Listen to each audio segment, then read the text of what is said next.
Brian Wilson's lyrics propelled the group to the top of the charts. Brian's cousin Stan Love remembers when the music began. The Beach Boys actually started in my living room when I was 13 years old. Love remembers when the group got their first big break. We had a Christmas party and somebody said, hey, they should see this guy, and then all of a sudden they went up to Hollywood and had a record deal. But beneath Brian's sunny songs was a young man faced with enormous pressure. According to Love, Brian couldn't cope with stardom. A nervous breakdown in the 60s and a dependency on drugs throughout the 70s put him into a downward spiral. He wouldn't leave his bedroom other than to come down and drink as much coffee as he could and smoke as many cigarettes, and then he'd run right back up to his bedroom and hide. He was scared of the world. In the 70s, Love, a former Los Angeles Laker, went to work as Brian's unofficial guardian. We'd go out and play basketball with the public, and he loved that. And so that helped him lose weight and got him off of smoking, and then we were able to deliver him to the concert that night in a good state of mind.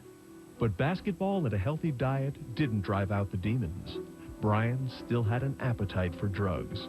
Love vividly remembers one bad night. We say, okay, Brian, what happened? Where did you, what?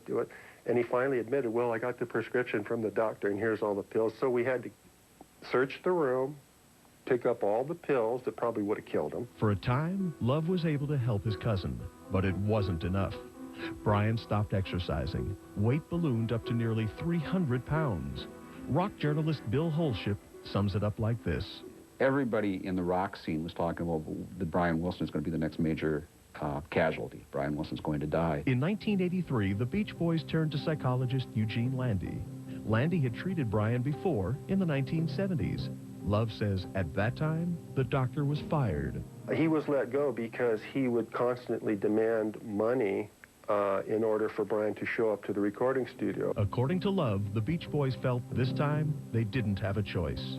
Landy was rehired and insisted that Brian be under his care around the clock. And he dominated every minute of his day. Brian couldn't go anywhere without checking with him, couldn't make any decisions. Love claims Landy cut Brian off from his family and limited his time with the group.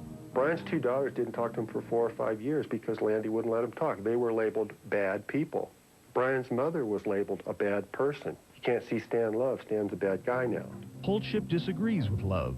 He remembers interviewing Brian for an assignment while the singer was under Landy's care. He said to me numerous times, you know, I have it on tape, no, I want to be with Dr. Landy. I love Landy. I love Gene, and I think Gene has taught me more than any one person in the whole world, than any other person in the whole world. He's taught me so many things about life. You know? Wilson's family, however, claimed Brian was brainwashed. Brian was conditioned and to feel that he loved Landy, that he liked Landy.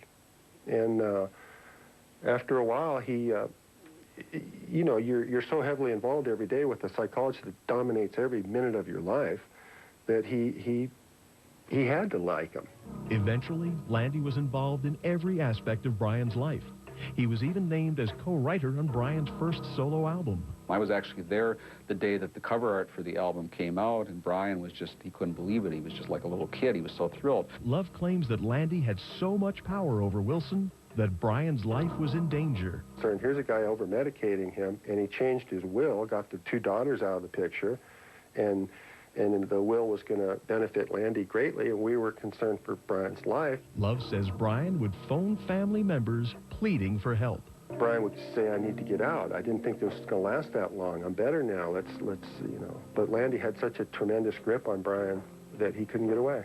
But publicly, Brian insisted everything was fine.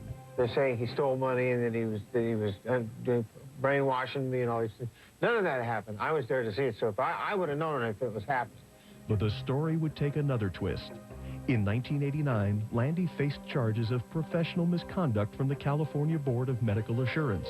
He voluntarily gave up his license to practice psychology in California, but continued to work with Wilson on other projects. They used to have an office called Brains and Genius, and I would go over there, and in many ways, it's almost seemed like a family situation, you know, Landy and some of the people who worked for Landy and worked for Brian, and Brian seemed to be quite happy there. Love disagreed. Fearing for his cousin's life, he filed to become Brian's conservator.